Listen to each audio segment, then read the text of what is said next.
When people feel overwhelmed, they tend to express it in one of two ways: hopelessness or confusion. Confusion hits when you have too many options and don't know which one to take. Hopelessness comes from thinking you have no options within your reach.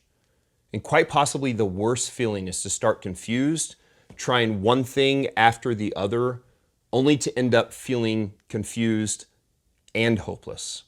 Like you're playing a broken game with an infinite number of choices with no way to win.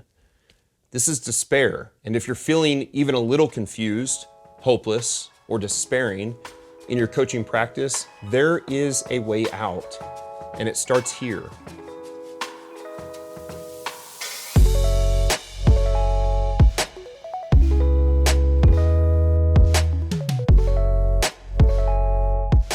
With a new lifter, you start by figuring out their baseline and working weights.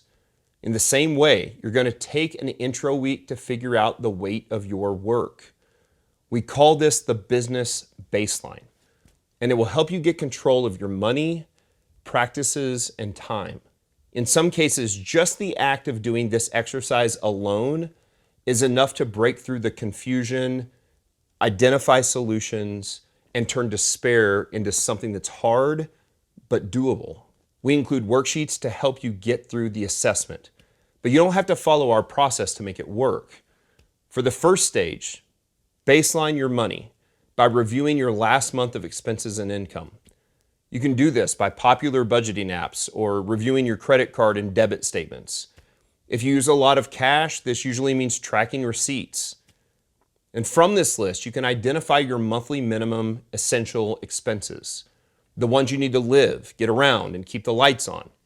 This should include both personal and business expenses like utilities, the lease to a gym, and insurance costs.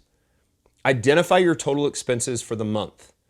Estimate up or down slightly if there are clear and credible reasons to think this month is unusual. For the most accurate picture, if you can, go back over the last year and identify any repeat annual expenses over $100.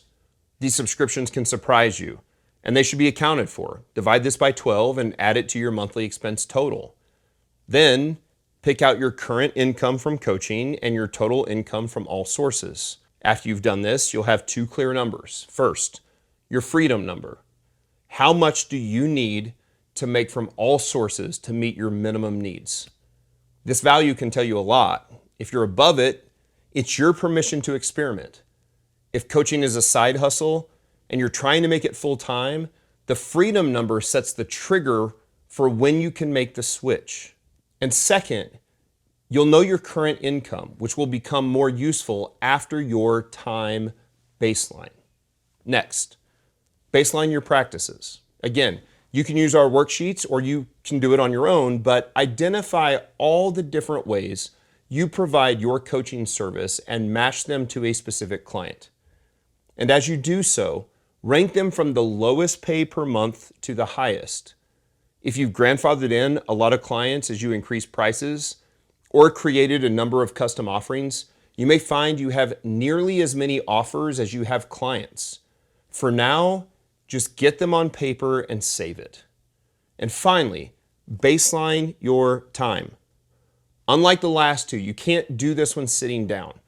You're going to have to track, not just estimate, the time you spend on work tasks for 1 week. You can use an app like Toggle or Clockify. You can use a spreadsheet or track it on paper. But it's important to not just count the specific hours you're at the gym or on your computer. Count every task you do as part of earning income, including things like driving to and from the gym, cleaning the gym, preparing for the gym, doing video reviews and programming for online clients, drafting blogs, social media posts, and other materials, and drafting and sending invoices to clients. All of it needs to be accounted for. We recommend you separate them into blocks that make sense for your coaching practice, but at minimum, you'll lump them into 2 blocks: coaching work and non-coaching work. Anything you do to earn money from other sources. With this, a simple calculation of your monthly income over your monthly hours worked will provide your dollar per hour. If you're like most coaches we've seen, known and worked with. Your money baseline will uncover a lot of expenses you didn't realize you were paying. Your practice baseline will show why it feels so hard to track all your different client arrangements.